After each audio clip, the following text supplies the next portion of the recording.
பகடி தான் அவருடைய மிகப்பெரிய பலம் என்பது பகடி தான். ஒரு கிண்டல் செய்து ஒன்றை பேசுவதுதான். ஆனால் அது வெறுமனே ஒரு ஒரு கிண்டலாக இருக்காது. அதற்குள் ஒரு மிகப்பெரிய சமூக விமர்சனம் ஒளிந்திருக்கு. அவருக்கு எப்பொழுதுமே எதன் மீதுமே பயம் இருந்ததே இல்லை. யாரையும் அவர் சம்பவம் செஞ்சிருவார். கடந்த புத்தக கண்காட்சியில் மதுரையில் கூட இந்த ஊருக்கு ஒரு மிகப்பெரிய கடமை இருக்கிறது. இந்த ஊருக்கு இருக்கக்கூடிய கடமை, அவரை பார்க்கும் போதெல்லாம் அடுத்து நீ என்ன எழுதுன, இப்ப என்ன எழுதிட்டு இருக்கீங்க, வேற எதுவும் பேசாதீங்க, அந்த தேவையில்லை.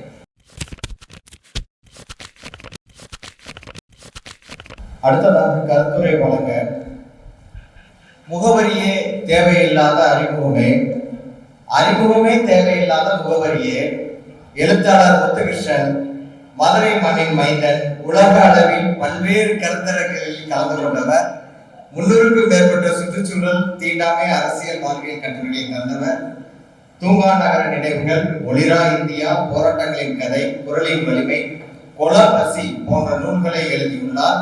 பசுமை நடை தொல்லியல் பயணத்தை தொடர்ந்து நடத்தி வருபவர் இரா முத்துகிருஷ்ணன் அவர்களை அன்புடன் அழைக்கிறேன். பயப்படாதீங்க, நான் ஷாஜானுடைய உரையை தான் கேட்க வந்திருக்கேன், பேசலாம் வரல. நான் முதல் பிரதியை பெற்றுக்கொள்ள வர சொன்னாரு, அதற்காகத்தான் வந்தேன். அதனால் பயப்பட வேண்டாம். நான் அவருடைய பேச்சை கேட்கத்தான் ஆவலோடு இருக்கிறேன்.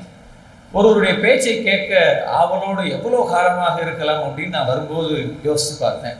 ஏறக்குறைய அவர் எனக்கு 91லையோ 92லையோ அறிமுகம். இன்று வரை அவருடைய பேச்சு சலிக்கவே இல்லை.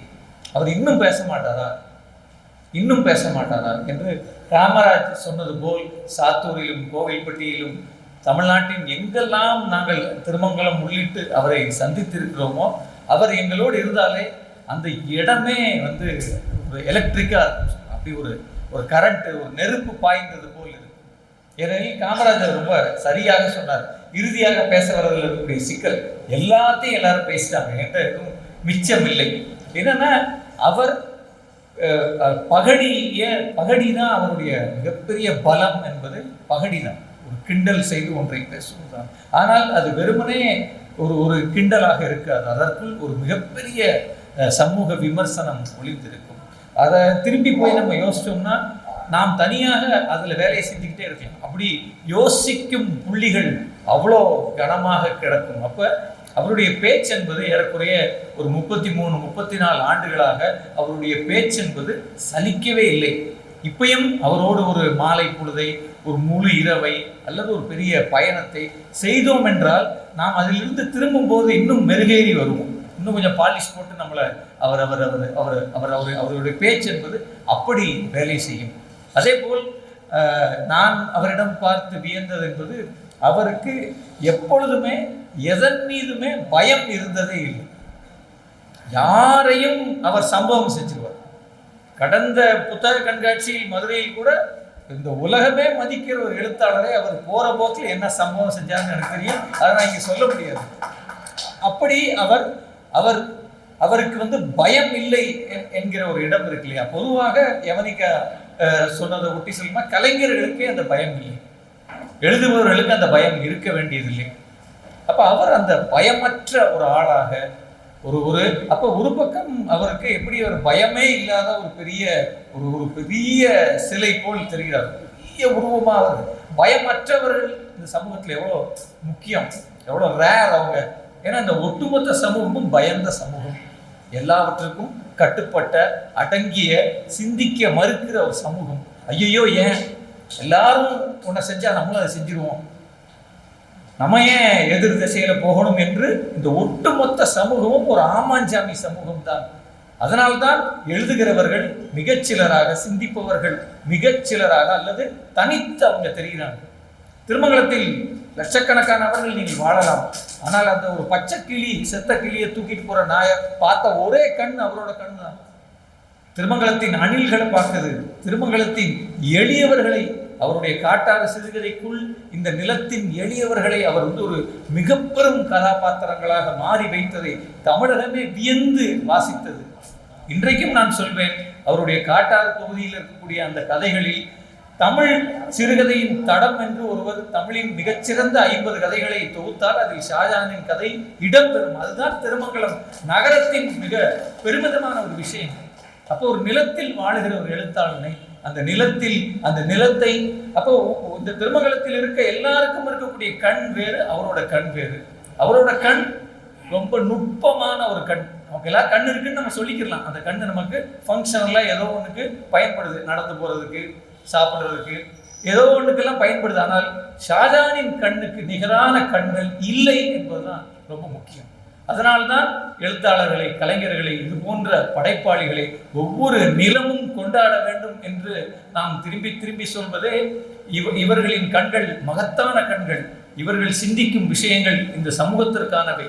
சமூகம் என்றால் ஏதோ நாம் வாழும் காலத்தின் சமூகத்தை இல்லை, அதையும் கடந்து மதுரைக்காரர்களை பற்றி பேசுவதென்றால் என்னுடைய தூங்காநகர வெளியீட்டு விழாக்கு அவர் அப்படி போற போக்கில் ஒரு சிறு உரை தான், பெரிய உரையெல்லாம் ஒரு 10 நிமிஷம் தான். அந்த உரையை நீங்கள் கேட்டிருக்காவிட்டால் நீங்க ஒவ்வொருத்தரும் அதை கேட்கணும். இணையத்தில் இருக்கு. அந்த ஒரு விழாவுக்கு அவர் வந்துட்டு போயிட்டார். அதுக்கப்புறம் என் புஸ்தகத்துல மறந்துட்டாங்க.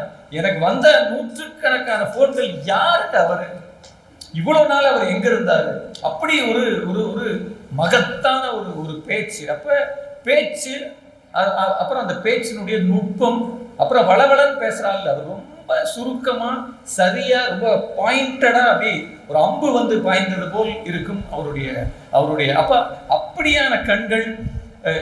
அந்த கண்களின் வழியாக அவர் இப்பொழுது ஒரு சிறு கவிதை தொகுதி எழுதியிருப்பதும், இந்த கவிதை தொகுதிக்குள் அவ்வாறான யவனிகா சொன்னது போல் அந்த மின்னல் வெட்டுகிற கணங்கள் இருக்கு.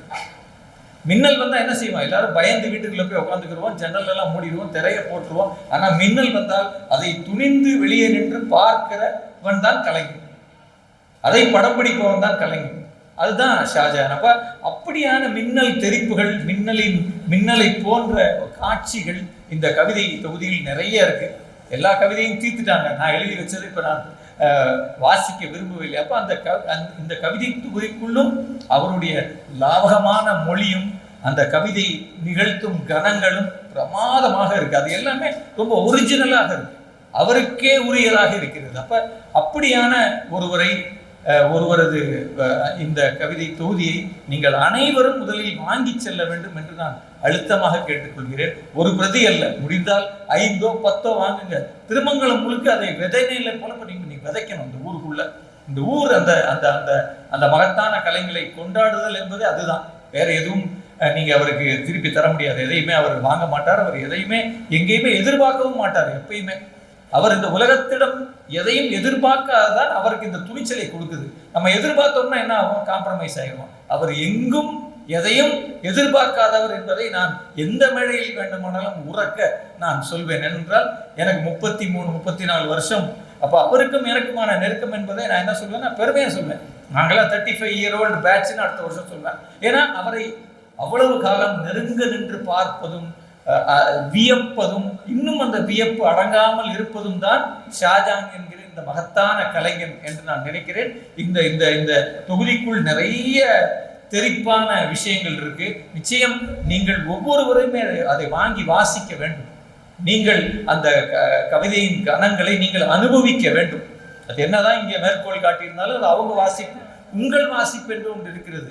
நீங்கள் கண்டடைகிற ஒரு காட்சி அல்லது ஒரு அனுபவம் என்று ஒன்று இருக்கிறது. அதை நீங்கள் ஒவ்வொருவரும் செய்து பார்க்க வேண்டும். நிச்சயமாக அவர் ஒரு கவிஞராக இருக்கிறார், ஒரு சிறுகதை ஆசிரியராக இருக்கிறார், ஒரு மொழிபெயர்ப்பாளராக இருக்கிறார், ஒரு கல்வியாளராக இருக்கிறார். முதலில் இந்த ஊர் அவருக்கு எத்தனை முகங்கள் இருக்கு என்பதை அறிந்து கொள்ள வேண்டும். நமக்கெல்லாம் நேரம் இல்லை அதை அறிந்து கொள்ள. அதான் பிரச்சனை. எல்லாரும் அவசரமா மொபைல் போனை கையில் வச்சுக்கிட்டு ஒன்றும் உட்காந்து அதை பார்த்துக்கிட்டு இருக்கோம், இல்லை பெரிய திரையை பார்த்துக்கிட்டு இருக்கோம், இல்லை எல்லோருக்கும் நேரமே இல்லை. இப்போ அப்படி இல்லை. நான் இந்த இடத்துல 2 விஷயத்தை சொல்லி முடிக்கணும் அப்படின்னு நான் நினைக்கிறேன். இந்த ஊருக்கு ஒரு மிகப்பெரிய கடமை இருக்கிறது. இந்த ஊருக்கு இருக்கக்கூடிய கடமை, அவரை பார்க்கும் போதெல்லாம் அடுத்து நீ என்ன எழுதுன, இப்போ என்ன எழுதிட்டு இருக்கீங்க, வேற எதுவும் பேசாதீங்க, அந்த தேவையில்லை. அந்த சொற்கள் எல்லாம் வீண். உங்களின் கடமை என்பது அவரை தொடர்ந்து அவரை குத்தி எழுத வைப்பது. அதை இந்த ஊர் செய்ய வேண்டும். ஊர் இந்த பக்கம் இருக்கு, அதனால உங்களை பார்த்து நான் அதை கேட்கிறாங்க. உங்களுடைய கடமை, உங்களுடைய வேலை. அதே வேளையில் இங்கே ஒரு 3 கல்பிரிட்ஸ் உட்காந்துருக்காங்க. சோறு போடாதீங்க, எழுதலைன்னா அவருக்கு சோறை நிறுத்துங்க, வீட்டில் சாப்பாடே போடாதீங்க. சரி, 2 செஞ்சுதான், 2 பக்கமும் அடித்தால்தான் அந்த அம்மியை நாம் நகர்த்த முடியும். ஏனெனில் அவரிடம் இந்த சமூகத்திற்கான ஏராளமான விஷயங்கள் இருக்கிறது. அவர் ஒரு சாமானியர் அல்ல. அவர் இந்த சமூகத்திற்கு கொடுக்க வேண்டிய நிறைய விஷயம் அவரிடம் கிடக்கு. அதை நாம் வெளிக்கொண்டு வர வேண்டும். அதை இந்த சமூகத்துக்கு அவர் வழங்க வேண்டும். தமிழ் சமூகம் அதற்காக காத்து கொண்டிருக்கிறது. நன்றி.